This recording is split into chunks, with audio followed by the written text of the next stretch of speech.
বর্তমানে কাচ্চি বিরিয়ানি পছন্দ না এমন মানুষ পাওয়া কিন্তু খুব মুশকিল। আর এই কাচ্চি বিরিয়ানি খেতে কিন্তু আমাদেরকে যেতে হয় রেস্টুরেন্টে, কারণ এটা রান্না করতে এত পরিমাণ হ্যাসেল, সহজে আমরা কেউ এই হ্যাসেলটা পোহাতে চাই না। তবে আজকে এই হ্যাসেলের সহজ সমাধান দিচ্ছি আমি, একেবারে সহজ পদ্ধতিতে, সহজ রেসিপিতে কীভাবে বাসায় ইজিলি বানিয়ে ফেলতে পারেন এই কাচ্চি বিরিয়ানি, সেই রেসিপি থাকছে, যেটার স্বাদ কিন্তু রেস্টুরেন্টের থেকে কোনো অংশে কম হবে না। তো কথা না বেরিয়ে চলুন মূল রেসিপিতে চলে যাই। আর এজন্য সবাইকে জানাচ্ছি welcome to cook and cook. তো রেসিপির শুরুতেই আমি এখানে প্রথমে নিয়ে নিচ্ছি হাফ কাপ গুঁড়া দুধ। আমি এখানে ফুল ক্রিম গুঁড়া দুধ ব্যবহার করেছি। এরপর আমি দিয়ে দিচ্ছি হাফ কাপ পানি দিয়ে আমি গুঁড়া দুধটা খুব ভালো মতো ফেটিয়ে গুলিয়ে নিচ্ছি। এরপর আমি আরও হাফ কাপ পানি অ্যাড করে এটাকে খুব ভালো মতো নেড়েচেড়ে মিশিয়ে নিব। এখানে আমি নর্মাল পানি ব্যবহার করেছি। এরপর আমি এখানে দিয়ে দিচ্ছি টেস্টিং সল্ট অথবা আজিনোমোটো 1 চা চামচ, দিয়ে দিচ্ছি আমি 2 টেবিল চামচ ঘি। অবশ্যই এখানে খাঁটি গাওয়া ঘিটা ব্যবহার করার চেষ্টা করবেন। এবার খুব সুন্দর মতো সব কিছুকে নেড়েচেড়ে মিশিয়ে নিচ্ছি। কাচ্চি বিরিয়ানিতে অবশ্যই কিন্তু গোড়া দুধটাই ব্যবহার করবেন, লিকুইড দুধে কিন্তু টেস্টটা ভালো আসবে না।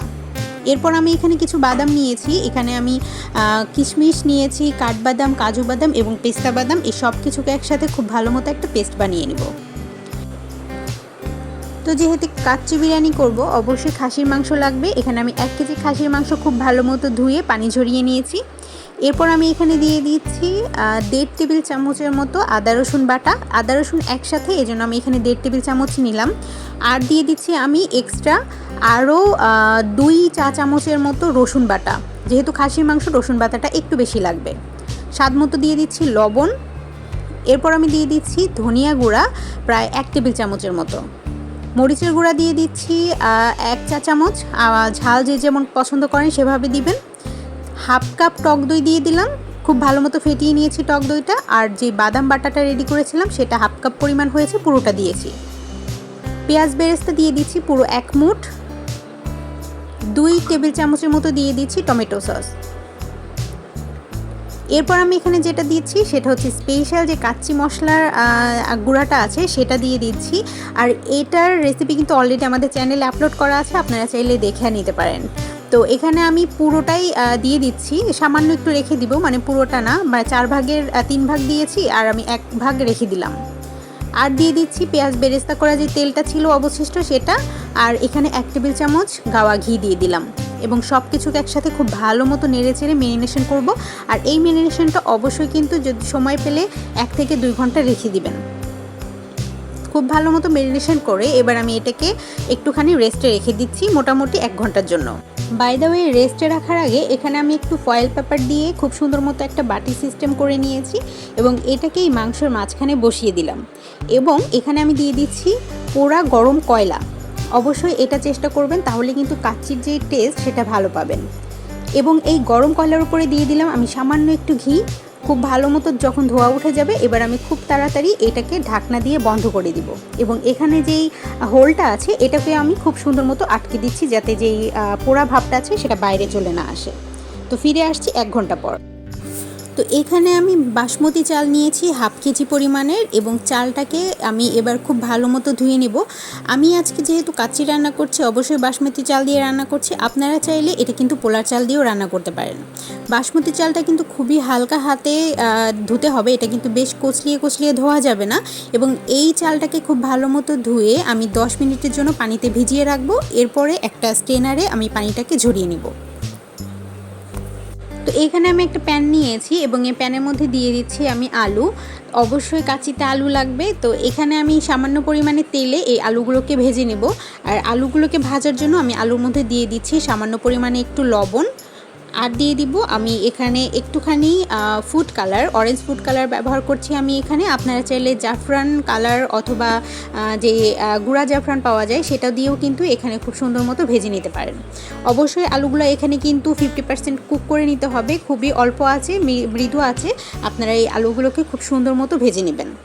তো মোটামুটি আলুগুলো যখন ভাজা হয়ে যাবে আমি আলুগুলোকে এভাবে ভালো মতো ভেজে নামিয়ে নিচ্ছি। আপনারা চাইলে ঢেকে ঢেকেও কিন্তু আলুগুলো ভেজে নিতে পারেন। এবার আমি অন্য একটি পাত্রে দিয়ে দিয়েছি পানি। এখানে আমি পানি গরম হতে দিয়েছি চালের জন্য।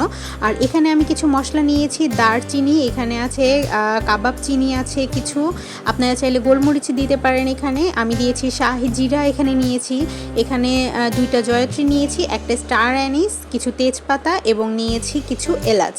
এবার এই সব মশলাগুলোকে আমি পানির মধ্যে দিয়ে দিচ্ছি এবং যতক্ষণ না পর্যন্ত এই পানিটা ফুটে ওঠে ততক্ষণ পর্যন্ত এটাকে আমরা জাল করে নিব। তো মোটামুটি এখানে আমার পানিটা গরম হয়ে গিয়েছে। আর এখানে আমি এবার যে আগে থেকে পানি ঝরিয়ে রাখা চালগুলো ছিল সেগুলোকে এই পানির মধ্যে দিয়ে দিব। এবার একটু খেয়াল করুন, আমরা যখন চালটা দিয়ে দিলাম এরপরে আমরা ওয়েট করব মোটামুটি 5 মিনিটের মতো। 5 মিনিটের মধ্যে বলক চলে আসবে। আমি যেহেতু ভিডিও করছি তো আমি এখানে টোটাল 6 থেকে 7 মিনিটের মতো চালটাকে ফুটিয়ে নিয়েছি। আপনারা যখন ভিডিও ছাড়া করবেন সেই ট্রিক্সটা আমি একটু পরে বলে দিচ্ছি। তো এখানে আমার দেখতে পাচ্ছেন আমি 1 ঘন্টা পরে আমার যে মাংসের ঢাকনাটা আছে সেটা তুলে দিলাম এবং এখানে আমি কিছু কাঁচামরিচ দিয়ে দিচ্ছি, সাথে দিয়ে দিচ্ছি যেই ভেজে রাখা আলুগুলো ছিল সেগুলোকে দিয়ে দিলাম।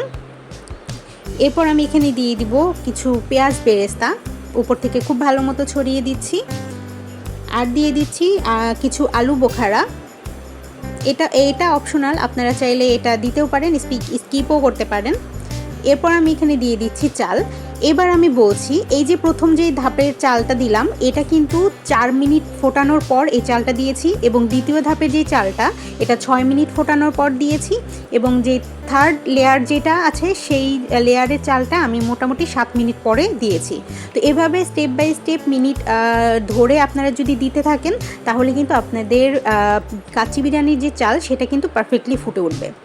তো উপর থেকে আমি সেই দুধটা দিয়ে দিলাম আর কিছু বিরিয়ানি মশলা, পেঁয়াজ বেরেস্তা ছিল সেগুলোকে ছড়িয়ে দিয়ে দিয়েছি।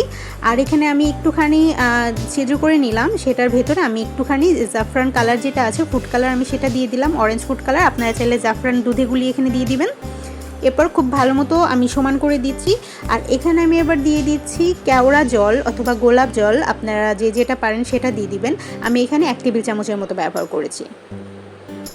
এবার এরকম আটা গুলিয়ে নিয়েছি, আটাটাকে খুব ভালো মতো হাঁড়ির মুখে লাগিয়ে নিব। এরপর আমি ঢাকনাটা দিয়ে খুব ভালো মতো এটাকে সিকিউর করে নিচ্ছি যাতে কোনো জায়গায় কোনো ছিদ্র না থাকে।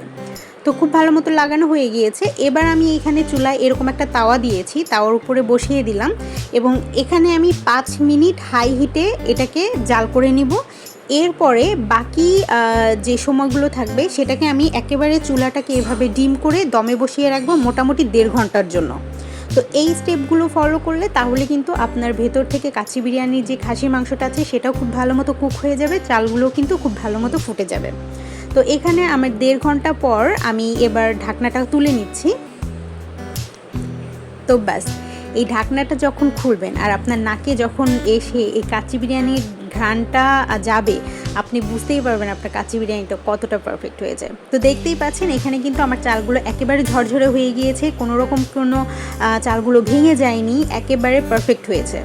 তো আমি যেভাবে যা দিয়ে এই বিরিয়ানিটা আজকে রান্না করলাম, আপনারা যদি সেম প্রসেসে সেম নিয়ম মেনে এবং সেম জিনিসগুলো দিয়ে আপনারা কাচ্চি বিরিয়ানি রান্না করেন তাহলে কিন্তু অবশ্যই আপনারা যে রেস্টুরেন্টের যে টেস্টটা পান কাচ্চি বিরিয়ানি সেটাই কিন্তু এই বিরিয়ানিতেও পেয়ে যাবেন। তো কেমন লাগলো আজকের এই পুরো রেসিপি অবশ্যই কিন্তু আমাকে জানাতে পারেন কমেন্টের মাধ্যমে। ভিডিওটি ভালো লাগলে অবশ্যই কিন্তু একটা লাইক করবেন, কমেন্ট করবেন আর অবশ্যই যারা নতুন বন্ধু আছেন সাবস্ক্রাইব করে পাশে থাকবেন। আজকের মতো এখানেই বিদায় নিচ্ছি, দেখা হচ্ছে নেক্সট ভিডিওতে নেক্সট কোনো রেসিপির সঙ্গে। ততক্ষণ পর্যন্ত সবাই ভালো থাকবেন, সুস্থ থাকবেন। দেখা হবে নেক্সট ভিডিওতে। আল্লাহ হাফেজ।